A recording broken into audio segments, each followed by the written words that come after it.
नमस्कार मित्रों, आप सभी का हमारे चैनल में फिर से एक बार स्वागत है। हम आपको इंदौर के राजा और सोनम की कहानी बताने जा रहे हैं। क्या राजा के माँ बाप ने कभी सोचा होगा कि जब उनके घर नई बहू आएगी तब उनका पुराना बेटा ही इस दुनिया में नहीं होगा। मेघालय की बारिशों में किसी खामोश खाई के नीचे एक पति का शव मिला था। उसके सिरहाने खड़ा था प्रेम का छल। इंदौर से मेघालय तक ये सफ़र हनीमून कहकर शुरू हुआ, लेकिन ख़त्म हुआ मर्डर मिस्ट्री बनकर। मेघालय की हरी घाटियों में जहां प्रेम की ताजगी की उम्मीद थी, वहीं एक पति की हत्या हुई, और वो भी उसी पत्नी के हाथों जिसके साथ उसने 7 फेरे लिए थे। ठीक कुछ दिन पहले इस केस में अतिरेक, खुफिया तफ्तीश और जासूसी दिमाग कहकर जिन लोगों का मजाक उड़ाया गया, कहीं ना कहीं वही सच निकला। मेघालय की पुलिस की डीजीपी ने जानकारी दी है कि सोनम ने खुद गाजीपुर यूपी में सरेंडर किया। 3 अन्य शूटरों को मेघालय और इंदौर से गिरफ्तार किया गया है।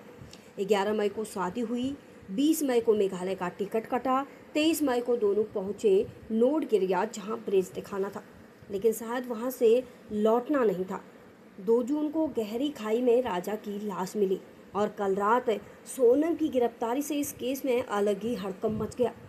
यह कोई आवेश में की गई हत्या नहीं थी, यह सुनियोजित हत्या थी, जिसमें पैसे दिए गए थे, लोगों को किराए पर बुलाया गया था, बाकायदा एक निर्दोष को अंधे विश्वास के नाम पर खाई में धकेल दिया।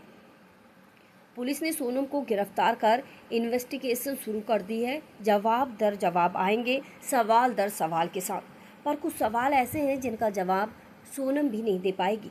क्या प्रेम अब छल की वेशभूषा पहनकर आता है? क्या रिश्ते इतने खोखले हो चले हैं? क्या सुनसान जगह अब भी सुरक्षित नहीं है? क्या प्रेम की परिभाषा अब सुपारी से जुड़ गई है? क्या अब विवाह विश्वास नहीं, वारदात बनता जा रहा है? सवाल अनुत्तरित हैं। जिस तरह से नवविवाहित दंपतियों की हत्या की घटनाएं सुनने को मिल रही हैं, यह बहुत शर्मनाक है। इस बात पर विचार करना उतना ही आवश्यक है कि समाज किस दिशा में जा रहा है। हम अपने बच्चों को क्या संस्कार दे रहे हैं? Number 1 Muskan Rastogi, number 2 Nikita Singhania, number 3 Sonam Raghuvanshi, number 4 कोई और होगी। शादी जैसे पवित्र रिश्ते में विश्वास सबसे बड़ा स्तंभ होता है। जब इस रिश्ते में हत्या जैसी घटनाएं सामने आती हैं तो सामाजिक विश्वास और मूल्यों पर आघात पहुंचता है। विवाह केवल 2 व्यक्तियों का नहीं, 2 परिवारों का भी बंधन होता है। जब ऐसा कोई अपराध होता है तो दोनों परिवार मानसिक, सामाजिक और भावनात्मक रूप से टूट जाते हैं। ऐसी घटनाएं समाज में नवविवाहित दंपतियों को लेकर एक नकारात्मक दृष्टिकोण विकसित कर सकती है। विशेषकर महिलाओं को लेकर शंका और अविश्वास बढ़ सकता है, जो कतई उचित नहीं है।